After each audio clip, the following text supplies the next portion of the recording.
예, 먼저 IR이라고 좀 보면은 투자자들에게 기업의 정보를 제공하기 위한 문서라고 정의가 되어 있어요. 근데 이제 저희는 이 IR 자체를 투자자와 관계를 형성하기 위한 행위 전반적인 거라고 보고 있습니다. 뭐 IR 피치덱, IR 뭐 사업 계획서 이렇게 뭐 다양하게 표현을 하는데 그런 것들이 이런 관계를 시작하기 전에 먼저 소개하는 자료라고 생각을 해주시면 되고요.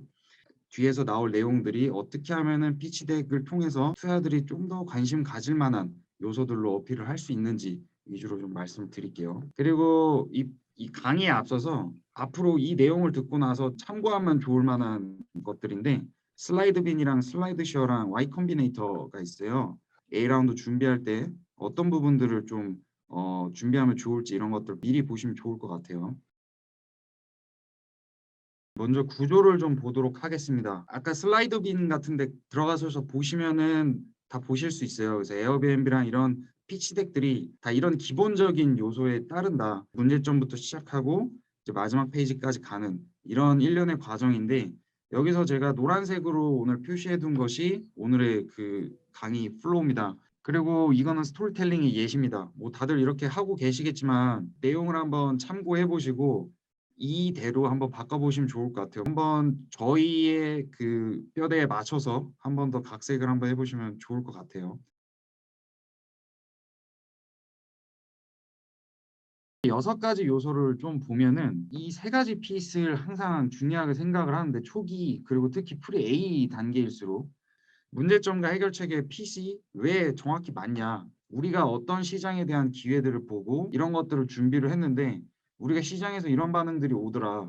그래서 그런 지표들을 보여주는 거죠. 뭐 가령 저희 샐러드 같은 경우에는 단건 배송으로 했는데 정기 배송에 대한 니즈가 너무 많아져서 최근에 정기 배송으로 오픈을 했고 오퍼레이션 쪽으로 이렇게 했으며 이걸 좀 더 디벨롭했고 이런 해결책들을 좀 더 찾아 나갔다. 좀 이런 것들에 대한 이야기들을 좀 듣고 싶어 합니다. 그래서 이런 내용들을 스토리를 라인을 잡고 좀 더 한번 해보면 좋다. 그리고 피칭을 듣다 보면은 저 서비스 되게 재밌다. 나도 돈 내고 한번 써보고 싶네라는 생각이 들게끔 하면 정말 베스트인 것 같아요. 기존에 나와 있는 서비스나 재화 이외에 내 서비스를 왜 쓰냐에 대한 이유 이런 것들이 조금 어필이 돼야 될 것 같아요. 앞에서 말씀드린 그 마켓핏에 대한 연결되는 건데 시장 특성 및 성장성에 대한 이야기들을 좀 많이 해주셔야 돼요. 그런 것들이 각 시장에 맞는 그 특성이 있거든요. 그 특성에 맞게끔 우리가 잘 마켓핏을 찾았으며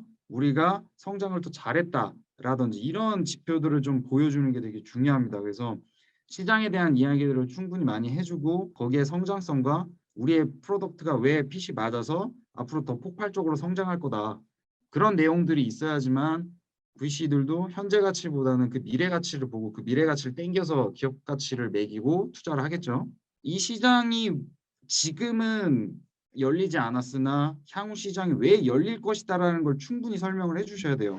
그리고 3개년 계획 같은 경우에 이제 이것도 변곡점이라는 게 있어요. 그 변곡점들을 통해서 우리가 성장할 수 있는 요인이 여기 있고 몇 개월 안에 이 마일스톤을 준비를 하면 이게 준비가 되고 다음 마일스톤을 준비하기 위해서 우리는 투자가 필요하다는 게 핵심적인 논리이거든요. 그렇기 때문에 이 3개년의 프로젝션을 좀 해보면서 우리가 그 변곡점들을 어떤 걸 잡아갈지 이런 것들을 발표 때도 말씀해 주셔야 되고 뒤에 프로젝션으로도 다 준비를 해주셔야 돼요. 그래서 프로젝션의 근거값에 대한 파일들은 다 가지고 계시다가 데모데이 이후에 심사역들이 요청하면은 그 데이터셋을 만들어서 주시면 돼요.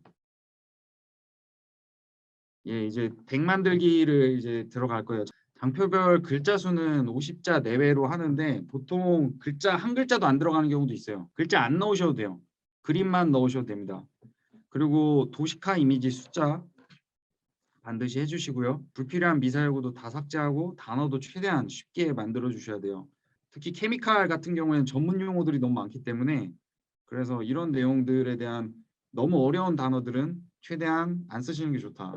그리고 오가닉 성장이란 말들을 발표 심사 때도 많이 써주셨는데 오늘 뭐 10만 원으로 페이드 마케팅을 했더니 다음 달에 오가닉 유저의 수치가 더 올라갔다.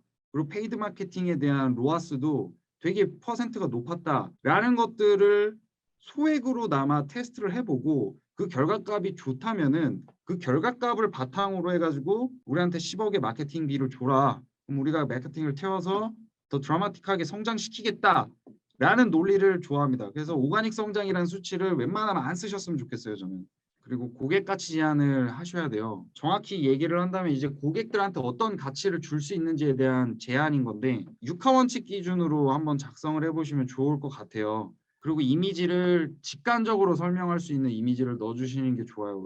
이거는 무조건 돈 내주는 사람 이야기를 해주시면 돼요. 그리고 그런 사람들의 경험, 내가 경험한 바를 설명을 해주시든지 아니면 그런 사람들을 페르소나를 만들어서 그런 사람들은 이런 UX를 가지고 있다라는 것들을 그러니까 사용자 경험들을 하고 있다라는 거를 이야기를 해주시면 좋습니다.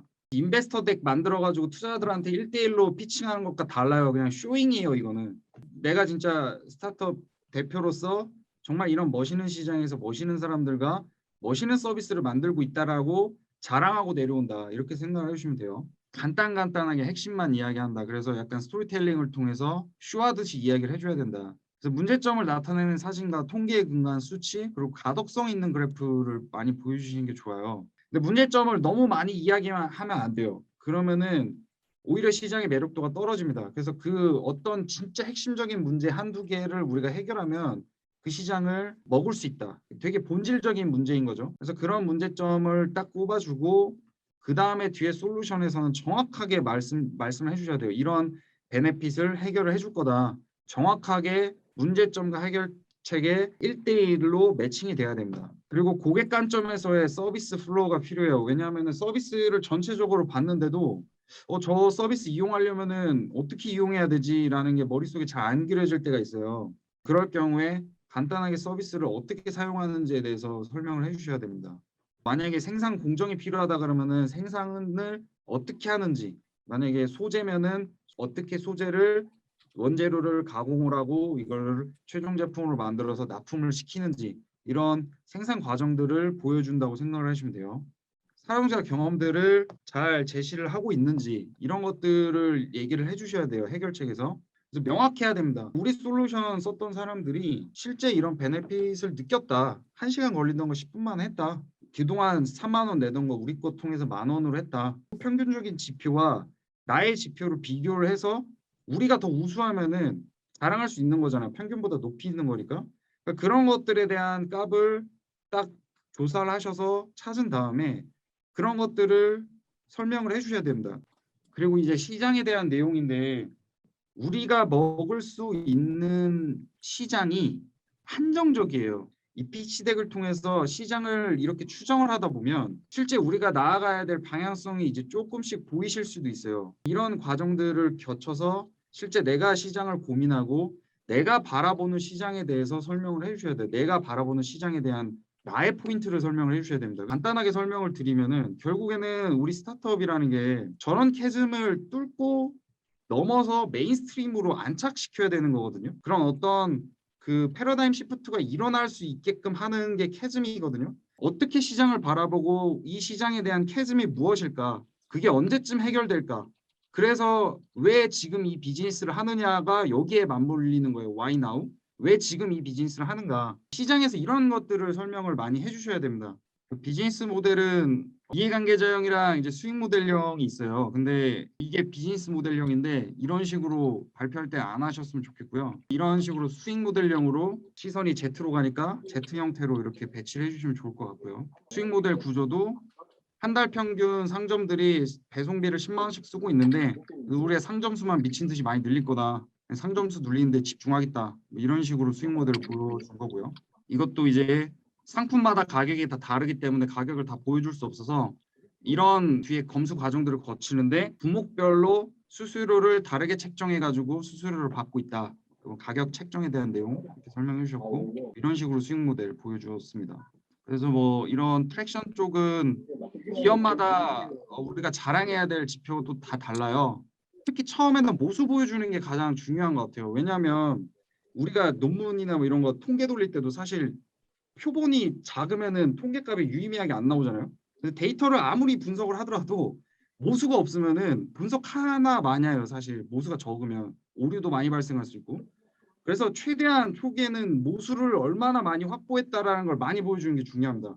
마지막으로 미션 스테이트먼트에 대한 내용인데 앞에 문제점에 대해서 해결하면 우리는 어떤 가치를 세상에 줄 거고 어떻게 우리가 사용자들한테 더 사용자들에 대한 고객 경험들을 바꿀 것인가 이런 것들을 설명하는 비전과 미션에 대한 내용인데 감동적이어야 돼요. 왜냐하면 쇼잉이니까 마지막에 되게 감동적으로 마무리를 하는 게 가장 좋습니다. 그리고 나서 이제 피칭 다 하고 나가지고 심사역들 만날 때 밸류에이션 부분도 많이 고민하시더라고요.